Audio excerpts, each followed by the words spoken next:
ട്രിപ്പിൻ സ്പോട്ടിലെ പുതിയ ഒരു വീഡിയോയിലോട്ട് എൻ്റെ എല്ലാ കൂട്ടുകാർക്കും സ്വാഗതം. ഇന്നത്തെ നമ്മുടെ വീഡിയോ നമുക്ക് താറാവ് കൃഷി ഗുണകരമാണോ അതോ ദോഷമാണോ, അല്ലെങ്കിൽ താറാവ് കൃഷി കൊണ്ട് നമുക്ക് എന്ത് പ്രയോജനം എന്നുള്ളതാണ്. എല്ലാവർക്കും ഡൗട്ടുള്ള കാര്യമാണ്. താറാവിനെ വളർത്തിയാൽ എന്തെങ്കിലും മെച്ചമുണ്ടോ അല്ലെങ്കിൽ നഷ്ടമാണോ? സാധാരണ വീടുകളിൽ താറാവ് കൃഷിനെക്കുറിച്ചും താറാവിനെ വളർത്തി കഴിഞ്ഞാൽ നമുക്ക് അതിനെ കൊണ്ടുള്ള ഗുണങ്ങൾ എന്താണെന്നുള്ള ഒരു ചെറിയ വീഡിയോ ആണ്. അപ്പോൾ നമ്മുടെ ഇന്നത്തെ വീഡിയോ നിങ്ങൾ സ്കിപ്പ് ചെയ്യാതെ ഫുള്ള് കണ്ടോളൂ. അറിയാൻ മേലാത്തവർക്ക് കുറച്ചെങ്കിലും കാര്യങ്ങൾ അറിയാം. വലുതായിട്ടൊന്നും നമ്മൾ പറയുന്നില്ല, നിസ്സാരമായിട്ടുള്ള കാര്യങ്ങൾ തന്നെയാണ്. എങ്കിലും എല്ലാവരും സ്കിപ്പ് ചെയ്യാതെ കണ്ടോളൂ. ഇൻ കേസ് നിങ്ങൾ നമ്മുടെ ചാനൽ സബ്സ്ക്രൈബ് ചെയ്തില്ലെങ്കിൽ സബ്സ്ക്രൈബ് ചെയ്ത് ബെല്ലൈക്കൺ കൂടി എനേബിൾ ചെയ്തോളൂ. നമ്മുടെ ചാനലിൽ നമ്മൾ അപ്ലോഡ് ചെയ്യുന്ന എല്ലാ വീഡിയോസും നിങ്ങൾക്ക് നോട്ടിഫിക്കേഷൻ വഴി കാണാൻ സാധിക്കും. അതുപോലെ തന്നെ നമ്മുടെ വീഡിയോ ഇഷ്ടപ്പെട്ടുവെങ്കിൽ നിങ്ങൾക്ക് ലൈക്ക് ചെയ്ത് ഒന്ന് ഷെയറും കൂടെ ചെയ്തോളൂ. നമ്മുടെ സഹോദരിമാരെ എല്ലാം നമ്മൾ രാവിലെ കൂട് തുറന്ന് വിട്ടിട്ടുണ്ട്. ഇവിടെ തന്നെ കടന്നോളൂ, എല്ലാം ഇവിടെ തന്നെ കടന്നോളും. എല്ലാം മുട്ടയൊക്കെ ഇട്ട് രാവിലത്തെ ഭക്ഷണമൊക്കെ കഴിച്ചിട്ട് എല്ലാവരും ഇങ്ങനെ ഇരിക്കുകയാണ്. എല്ലാവരും ചോദിക്കാറുണ്ട്, താറാവിനെ ഒക്കെ വളർത്തി കഴിഞ്ഞാൽ അതിന് വെള്ളം വേണ്ടേ, അല്ല എങ്കിൽ അത് എങ്ങനെയാണ് ജീവിക്കുന്നതെന്നൊക്കെ ചോദിക്കാറുണ്ട് വേറെ നാട്ടുകാർ. ഓക്കെ, നമ്മൾ കുട്ടനാട് ആയതുകൊണ്ട് തന്നെ നമുക്ക് ഇവിടെ അത്യാവശ്യം നമുക്ക് വീടിന് ഫ്രണ്ട് ബാക്കും എല്ലാം തോടും വയലും എല്ലാം ഉണ്ട്. അന്നേരം ഇപ്പോൾ ഇതുങ്ങൾക്ക് വെള്ളം വേണമെങ്കിൽ വെള്ളം ഇവിടെ തന്നെ ഉണ്ട്. ഇതിന് കുളിക്കാനും ഇറങ്ങാനും എല്ലാം തന്നെ വെള്ളം ഇവിടെ തന്നെയുണ്ട്. ഇനിയും വെള്ളമില്ലാത്ത നാട്ടുകാർക്കാണെങ്കിലും താറാവിനെ വളർത്താം. വീട്ടുമുറ്റത്തോ അല്ലെങ്കിൽ വീട് പരിസരത്തോ ഒരു ചെറിയ കുളം പോലെ കുഴിച്ചിട്ട് അതിൻ്റെ അകത്ത് ഇതുങ്ങൾക്ക് കുളിക്കാൻ പറ്റുന്ന രീതിയിൽ ഒരു കുളം ഉണ്ടാക്കി വെള്ളം നിറച്ചിട്ടാലും നമുക്ക് താറാവിനെ വളർത്താൻ പറ്റും. താറാവുകളെ നമ്മൾ കൊച്ചിലെ എടുത്തതല്ല, ഒരു കാക്കക്കേട് മാറി അത്യാവശ്യം വലുതായി അതിൻ്റെ ചിറക് എല്ലാം മുളച്ച് അത് മെയിൽ ഏതാണ് ഫീമെയിൽ ഏതാണ്, നമ്മൾ പെട ഏതാണ് പൂവൻ ഏതാണെന്ന് തിരിച്ച് അറിയുന്ന ആ ഒരു സമയത്താണ് ഇതുങ്ങളെ എടുക്കുന്നത്. ഇത് മൊത്തം പെടത്താറാവുകളാണ്. പെടത്താറാവ് മീൻസ് ഫീമെയിലാണ്. കാരണം നമ്മുടെ വീട്ടാവശ്യത്തിനും നമുക്ക് മുട്ടയ്ക്കും ആവശ്യത്തിനും വേണ്ടിയാണ് നമ്മൾ പെടത്താറാവുകളെ വളർത്തുന്നത്. പെടത്താറാവുകളെ വളർത്തിയാൽ നമുക്ക് ഡെയിലി മുട്ട കിട്ടുകയും അതേപോലെ തന്നെ നമ്മൾ മുട്ട വിൽക്കുകയും ചെയ്യുന്നുണ്ട്. ഇത് നമുക്കിപ്പോൾ നമ്മുടെ വീട്ടിലോട്ട് ഒരു 180ഓളം താറാവുകളുണ്ട്. ഇത് കുറവാണ്. സമയത്ത് കുട്ടനാടുകളിൽ മിക്ക വീടുകളിലും താറാവുകാരുടെ വീടുകളിൽ 500, 1000, 2000 ഇപ്പോൾ അതിൽ മേളിൽ താറാവുകളൊക്കെ കണ്ടുവരാറുണ്ട്. പണ്ടെന്നൊക്കെ പറഞ്ഞു കഴിഞ്ഞാൽ താറാവ് അസുഖങ്ങൾ ബാധിച്ച് ഒരുപാട് ചാവുന്ന ഒരവസ്ഥ ഉണ്ടായിരുന്നു. പക്ഷേ ഇപ്പോൾ താറാവുകൾക്കും കോഴികൾക്കും അങ്ങനെ അസുഖങ്ങൾ കുറവാണ്. അസുഖങ്ങൾ വന്നാലും അതുങ്ങൾക്ക് നമ്മൾ മരുന്നുകൾ കണ്ടുപിടിച്ചിട്ടുണ്ട്. മരുന്നുകൾ കൊടുത്ത് ആദ്യമേ തന്നെ നമ്മൾ അതിനെ ചികിത്സിച്ച് അതിൻ്റെ അസുഖങ്ങൾ മാറ്റിയെടുക്കാറുണ്ട്.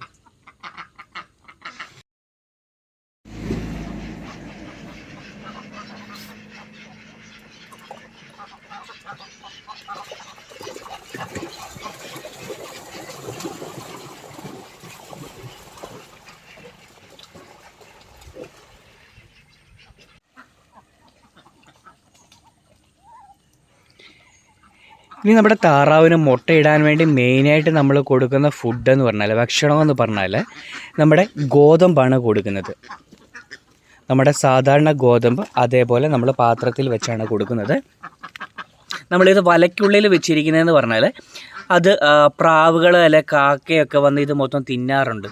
അതുകൊണ്ടാണ് നമ്മൾ അതുങ്ങൾ കയറാതിരിക്കാൻ വേണ്ടിയാണ്, താറാവിനെ മാത്രം കയറാൻ വേണ്ടി നമ്മൾ വലയ്ക്കുള്ളിൽ ഗോതമ്പ് വെച്ച് കൊടുത്തിരിക്കുന്നത്. ആവശ്യം ഉള്ളപ്പോൾ ഇതുങ്ങൾക്ക് വിശക്കുമ്പോൾ ഇതുങ്ങൾ കയറി ഇറങ്ങി അത് തിന്നോളും. സാധാരണ നമ്മുടെ താറാവ് വയലിലൊക്കെ പോയി അവിടെ നിന്ന് കൊത്തിപ്പെറുക്കി കൊച്ചു മീനുകളെയൊക്കെ കൊത്തിപ്പെറുക്കി തിന്നാറുണ്ട്. പക്ഷേ നമ്മുടെ ഈ താറാവ് നമ്മുടെ ഈ തോട്ട് കടവിൽ തന്നെ നമ്മുടെ പരിസരത്ത് തന്നെ കിടക്കുന്നുണ്ട്. ഇതിന് നമ്മുടെ ചെമ്മീൻ്റെ തല അല്ലെങ്കിൽ ചെമ്മീൻ്റെ വേസ്റ്റാണ് ഇതുങ്ങൾക്ക് കൊടുക്കുന്നത്. അതും ഇതേപോലെ നമ്മൾ പകൽ ഫുള്ള് ഇതേപോലെ ഇടയ്ക്കിടയ്ക്ക് ഇട്ട് കൊടുക്കും. ഇത് പഴയ ഫ്രിഡ്ജുകളാണ്, 3-4 ഫ്രിഡ്ജുകൾ നമ്മൾ വെച്ചിട്ടുണ്ട്. ഇതിൻ്റെ അകത്താണ് നമ്മൾ സ്റ്റോറേജ് ചെയ്ത് വെക്കുന്നത്. അപ്പോൾ ആവശ്യാനുസരണം നമ്മൾ ആ ചെമ്മീൻ തല ഇവർക്ക് എടുത്തു കൊടുക്കും. അതും ഗോതമ്പുമാണ് ഇതുങ്ങളുടെ മെയിൻ ഭക്ഷണം. പിന്നെ നമ്മൾ ചില സമയത്ത് ചില സ്ഥലങ്ങളിൽ അല്ലെങ്കിൽ ചിലർ ഗോതമ്പിൻ്റെ കൂടെ തന്നെ നമ്മുടെ സാധാരണ അരിയും കൂടെ മിക്സ് ചെയ്ത് കൊടുക്കാറുണ്ട്. അതും നല്ലതാണ്.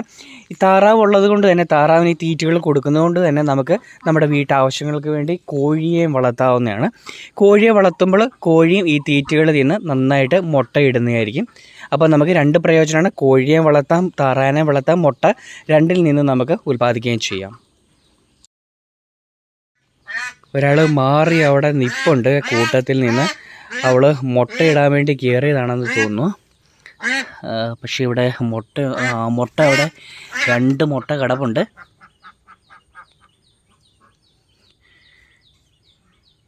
അയാൾ രാത്രിയിൽ മുട്ട ഇട്ടില്ല. അപ്പോൾ അതേണ്ട 2 പേര് ഇവിടെ കയറി ഇന്ന് മുട്ട ഇട്ടിട്ട് പോയിട്ടുണ്ട്. താറാവ് കൃഷി ഒരു വരുമാന മാർഗമായിട്ട് മാറ്റാവോ എന്ന് ചോദിക്കുന്നവർക്കാണെങ്കിൽ ഇത് ഉറപ്പായിട്ടും താറാവ് കൃഷി ഒരു വരുമാന മാർഗം തന്നെയാണ്. നമുക്ക് അധിക ചിലവുകൾ കാര്യങ്ങളൊന്നും വരുന്നില്ല. നമ്മൾ ഹോൾസെയിലായിട്ട് ചന്തയിൽ പോയി നമ്മൾ ഗോതമ്പ് എടുക്കുന്നു. പിന്നെ നിസ്സാര വിലയ്ക്ക് നമുക്ക് ചെമ്മീൻ വേസ്റ്റ് കിട്ടുന്നു. ഇത് രണ്ടുമാണ് നമുക്ക് നമ്മുടെ ചിലവുകൾ വരുന്നത്. പക്ഷേ നമ്മൾ അതിൽ കൂടുതൽ ഒരു ദിവസം നമുക്ക് ഇൻകം ഉണ്ടാക്കാൻ പറ്റുന്നുണ്ട്. നമുക്കൊരു 180 താറാവിന് ഡെയിലി നമുക്കൊരു 130-150ഓളം മുട്ടകൾ ലഭിക്കാറുണ്ട്. അപ്പോൾ 150 മുട്ടയോളം നമുക്ക് ലഭിച്ചു കഴിഞ്ഞാൽ ഒരു മുട്ട നമ്മൾ 12 രൂപയ്ക്കാണ് കൊടുക്കുന്നത്. അപ്പം നമ്മുടെ ഒരു ദിവസത്തെ ഇതുങ്ങളുടെ ഫുഡിനുള്ള ചിലവും അതുപോലെ നമ്മുടെ വീട്ടുകാര്യങ്ങളും ബാക്കിയുള്ള കാര്യങ്ങൾക്ക് എല്ലാം നമ്മൾക്ക് ഈ താറാവ് കൃഷി ഒരു ഉപകാരപ്രദം തന്നെയാണ്. അന്നേരം ഇപ്പോൾ താറാവ് കൃഷി നഷ്ടമല്ല, നല്ല ഉപകാരം തന്നെയാണ്. താറാവ് നമ്മൾ മുട്ടയ്ക്ക് വേണ്ടി മാത്രമല്ല നമ്മൾ വളർത്തുന്നത്. താറാവിനെ പൂവൻ താറാവിനെ നമ്മൾ കറി വെക്കാനും ഉപയോഗിക്കാറുണ്ട്. നമ്മൾ ഡ്രസ്സ് ചെയ്യുക എന്ന് പറഞ്ഞു കഴിഞ്ഞാൽ താറാവിൻ്റെ പൂട മൊത്തം പറിച്ച് ക്ലീൻ ചെയ്ത് നമ്മൾ വിൽക്കുന്നുണ്ട്. കാരണം നമ്മുടെ കുട്ടനാട്ടുകാർക്ക് എല്ലാവർക്കും തന്നെ താറാവിനെ ഡ്രസ്സ് ചെയ്ത് എടുക്കാൻ അറിയാം. പക്ഷേ ബാക്കിയുള്ള നാട്ടുകാർക്ക് എല്ലാവർക്കും തന്നെ താറാവിനെ എങ്ങനെയാണ് ഡ്രസ്സ് ചെയ്യേണ്ടതെന്ന് അറിയത്തില്ല. അതുകൊണ്ട് തന്നെ നമ്മൾ നമ്മുടെ വീട്ടിൽ തന്നെ നമ്മൾ അതിനെ കൊന്ന് അതിൻ്റെ പൂട മൊത്തം പറിച്ച് നല്ല ക്ലീനാക്കി ഇനിയും അതിനെ നുറുക്കി കൊടുക്കേണ്ടവർക്കാണെങ്കിൽ നമ്മൾ അതിനെ കട്ട് ചെയ്ത് നമ്മൾ കൊടുക്കുന്നുണ്ട്. സാധാരണ ചിക്കനെയൊക്കെ കട്ട് ചെയ്യുന്നത് പോലെ തന്നെ കട്ട് ചെയ്തും കൊടുക്കാറുണ്ട്. നമ്മൾ കോഴി മേടിക്കുമ്പോൾ കോഴിയുടെ സ്കിന്ന് നമ്മൾ ഉരിഞ്ഞിട്ടാണ് അല്ലെങ്കിൽ സ്കിന്ന് മാറ്റി കളഞ്ഞിട്ടാണ് നമ്മൾ ചിക്കൻ മേടിക്കുന്നതും കറി വെക്കുന്നത്. പക്ഷേ താറാവിൻ്റെ ഏറ്റവും നല്ല ടേസ്റ്റ് വരുന്നതെന്ന് പറഞ്ഞാൽ താറാവിൻ്റെ സ്കിന്നിലാണ്.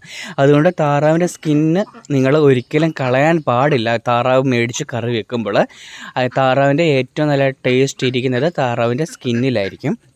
അപ്പോൾ നമുക്ക് താറാവ് മുട്ടയ്ക്കും ഇറച്ചിക്കും എല്ലാത്തിനും വളരെ ഉപകാരമുള്ള ഒരു കൃഷി തന്നെയാണ് താറാവ് കൃഷി.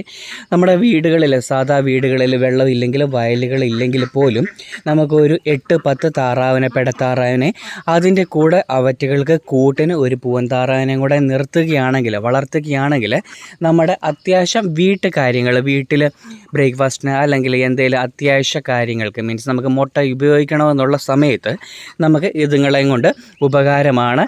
8-10 താറാവിനെ വളർത്തി കഴിഞ്ഞാൽ നല്ലപോലെ ഇതേപോലെ നമ്മൾ ഗോതമ്പ് ഇതേപോലെ തീറ്റിയൊക്കെ കൊടുത്തു കഴിഞ്ഞാൽ ഒരു ദിവസം നമുക്ക് ചില ദിവസങ്ങളിൽ 10 മുട്ടയും കിട്ടും, അല്ലെങ്കിൽ 6-8 മുട്ട വീതം നമ്മൾക്ക് കിട്ടും. അപ്പം നമുക്ക് നല്ല ഒരു വരുമാന മാർഗം അല്ലെങ്കിൽ വീട്ടിലെ ആവശ്യങ്ങൾക്ക് ഉപകാരപ്രദമാകുന്ന ഒരു കൃഷിയാണ് താറാവ് വളർത്തൽ.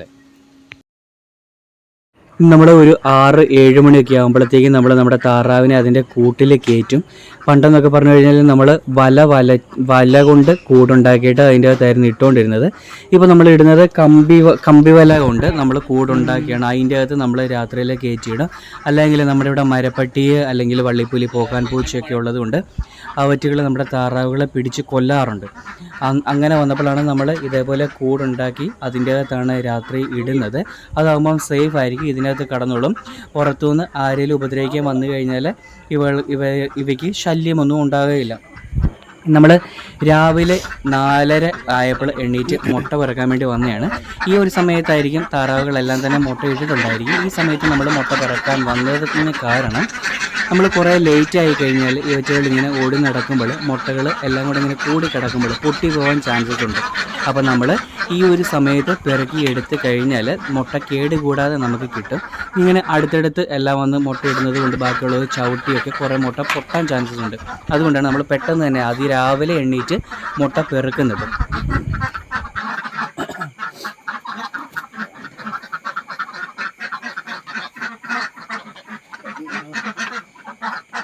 അതെ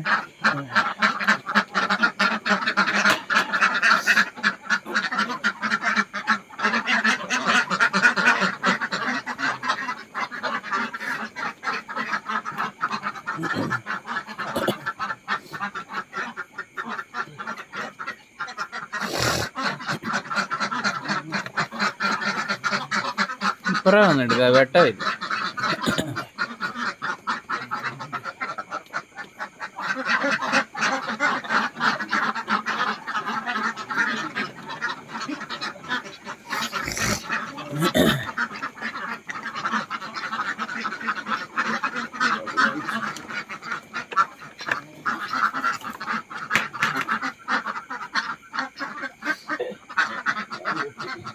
പൊട്ടിയോ?